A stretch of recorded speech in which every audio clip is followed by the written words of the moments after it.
sacrifice at Govindakund for the benefit of Krishna and Balaram. The Brahmanas made it known that anyone who gave ghee for oblations to the sacred fire would be blessed by the Yagya Purush, the personification of the sacrifice, and it was therefore an open invitation to the whole of Vrindavan. A parrot named Shukshmani delivered this news to Srimati Radharani, who was sitting beside her lake, Radhakund, with her gopi friends enjoying a conversation about Krishna. Hearing that all of the residents of Vrindavan were welcome to attend the sacrifice, Sri Radha jumped at the opportunity to see her Madhava. The gopis carried golden pots full of ghee on their heads as they walked beside Govardhan Hill, anticipating having a glimpse of their Prananath, Lord of their lives. Meanwhile, another parent, Madhava's spy, Vichakshana, had informed his master that a group of cowherd girls headed by Sri Radha were making their way towards Govindakund. Krishna decided to intercept the gopis as they crossed Manasi Ganga, and so he climbed over Govardhan Hill with his cowherd boyfriends, stopping at the Danagati crossing. Being in a very mischievous mood, Madhava and the cowherd boys cobbled together makeshift toll stations and dressed themselves as customs officials, with Madhava playing the part of the chief tax collector. That completes your look, my friend. You look imposing, perfectly imposing. At just that moment, the gopis, headed by Srimati Radharani, rounded the corner, blissfully chattering and giggling amongst themselves, each of them looking beautifully radiant. Surrounded by her dearmost friends, Srimati Radharani looked like a beautiful golden lotus flower, surrounded by many beautiful buzzing bees. Is this a blossoming champa creeper? No, champa creeper are stationary and this bean moves. Is this a lightning flash? No, lightning shines only for a moment in the sky and this beam remains continually before me. Is this a river with splendid waves? No, for rivers are formless and this beam has a very beautiful form. It could only be none other than Srimati Radharani. Snap out of it. The gopis are here. We've got a job to do, remember? Plans that they need to charge these gopis taxes on their milk products and for using your land to transport. Look at them trying to pass by the multiple stops we put out. Like it's not even there. The audacity. Alright, these girls are ignoring my tall and prowling going away. Where do these ignorant girls think they're going? Sakhas, I will now single-handedly force them to pay the toll. Just watch. Ujjwala, you stop Chitra. Subha, you forcefully stop Vishaka and Indulekha. Vasanta, you block Champaklata and Tungavidya. Stoka Krishna, stop Sudevi and Rangadevi. And Kokila, you must stop Lalita at all costs. And I will personally stop the leader of these crooked-hearted girls, myself. Krishna, stop this nonsense at once. Please let us go. What is the meaning of this? We're stopping potential criminals from passing through here. Criminals? What do you mean? We are just taking ghee for the fire sacrifice in Govindakund. There is absolutely no criminal activity going on here. Let us go at once. You think you're so smart that you can sneak away from us without paying your dues? Dues? What dues? Your taxes to the king, of course. Which king? King Kamsa? Aha! I caught you. Stay far away! Don't touch me! You're a cruel and shameless snake, and I'm a pious, innocent girl just trying to bring this ghee to the sacrificial arena. Your slightest touch will contaminate the skin, make it unsuitable for the offering in the auspicious sacrifice. What Srimati is trying to say is that if a toll of a single coin is paid, the ghee meant for the yajna at once becomes impure. This is what we have heard in the Vedas. Otherwise, we would not mind paying a small tax of a few copper coins. My dear proud thieves, I know that you regularly travel these forest pathways, carefully hiding these milk products and selling them on the black market. By good fortune, you have now fallen into my hands, and I will now arrest you and take you before King Kamadev. Should I actually bring you insignificant girls before the great Kamadev? No, I should not bother him with your tiny antics. Instead, I will simply teach you that I am the unrivaled king of Braj. I therefore charge you all toll tax for using my property. Your property? You really think that you're the king of Raj? Oh, Tanujana Damodara, you are no king. Srimati Radhika is the undisputed queen of Vraja. Don't you remember her coronation ceremony as the queen of all Raj? You were even present for the whole ceremony and swore fealty to your queen Sri Radha. Yeah, but times change and the only way you'll get through here is to pay our toll tax. Just hear Krishna out. We are all law-abiding citizens after all. We all have to pay our taxes at some point of our lives. And your time to pay taxes has come. Madhumangal, my trusted, honest Brahmana scribe, come here, truthfully record my toll payment in this letter as I speak. To begin with, each of your Vraj gopis must pay 5 heaps of sparkling diamonds as toll payment for each pot of ghee.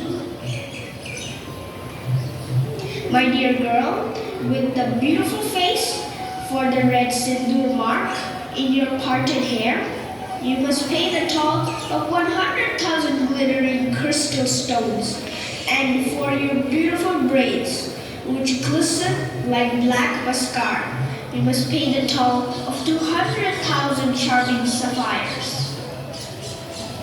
O beautiful girl, for your forehead, which shines like a golden half moon, you must pay the toll of 100,000 splendid moonstones, and for the tilak marking drawn in musk, you must pay the toll of 100 million moon-shaped pendants studded with sapphires.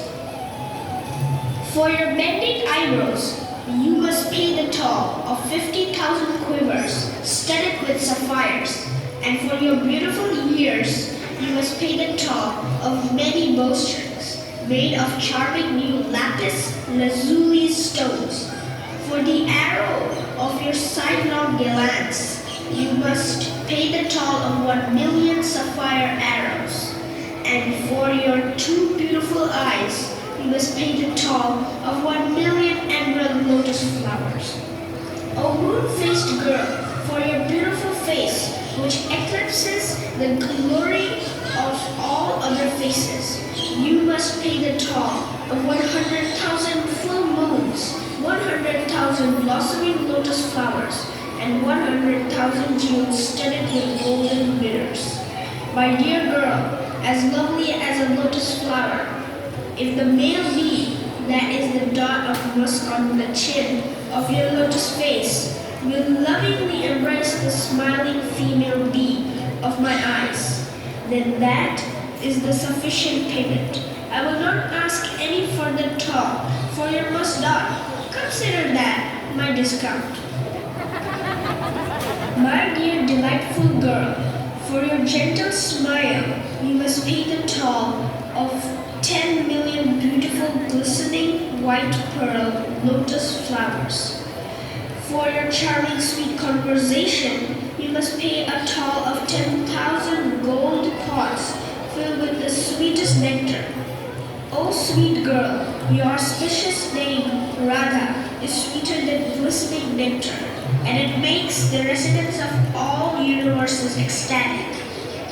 O moon-faced girl, for your beautiful face, which eclipses the glory of all other faces, you must pay the toll of 100,000 full moons. In this way, Krishna went on for another half an hour, charging an amazing tax for each part of Srimati Radharani's transcendental form and qualities.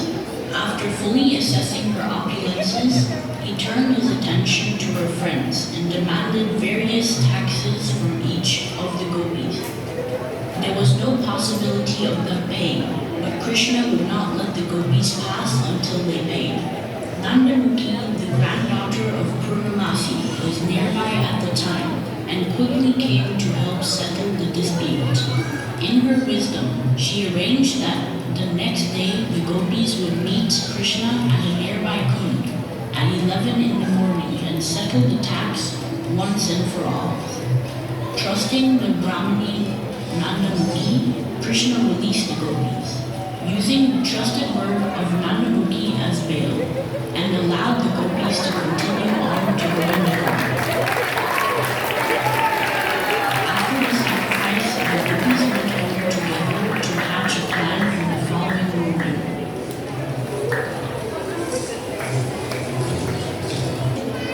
We need to work quickly. Chitra, Sudevi, Rangadevi, did you bring the rope? Yes, Radha, we brought all the silk ropes from our houses. Your plan will work perfectly.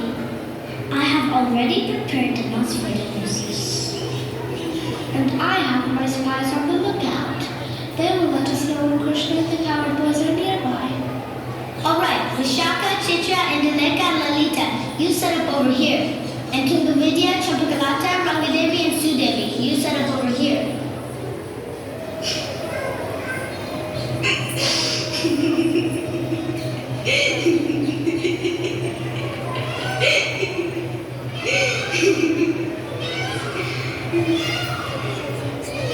Lalita, what are you thinking about that's so funny? I was just remembering something that happened a while ago while we were still younger. Come on, Lalita, tell us what beautiful memory is playing inside your head. Well, remember when we were still living in Vaishana before we got married and moved to Yavat? It was that one day when we were at Chitra's house in Chiksharikam. It was that time when Mother Chachika had to go out to the market and we held the whole house to ourselves.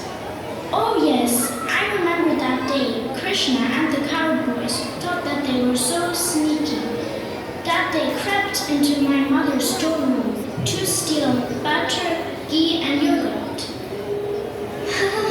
And when they were inside, you ran to latch the door so fast, Chitra, I swear you moved even faster than Sudevi that day. And with only one way in, and their only way out locked tight, they panicked. We could hear them from the other side shouting for Krishna to come up with a plan to save them. They were all so scared that if your parents came back home, they would get into so much trouble, so they somehow managed to escape to the tiny room in the storeroom. That's when we all took our sticks and got ready to teach these boys a lesson. But when we opened the door, it was empty. Everyone was gone except for this thing wiggling in the window. Everyone except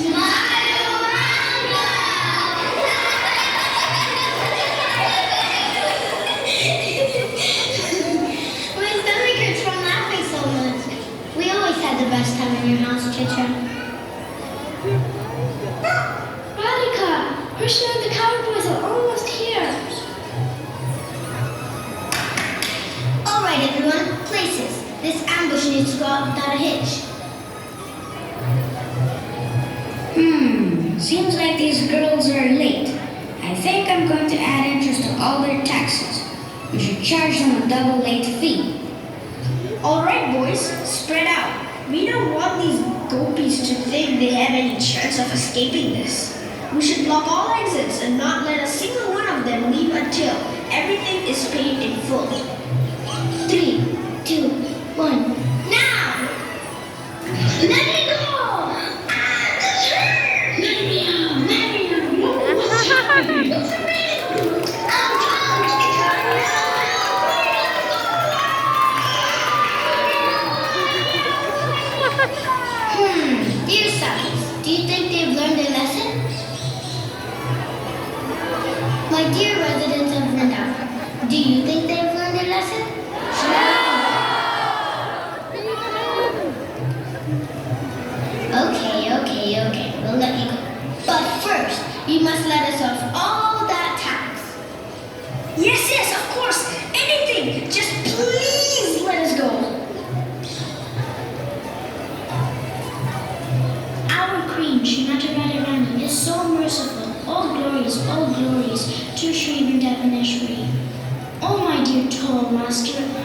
think it is now your turn to pay taxes to your queen.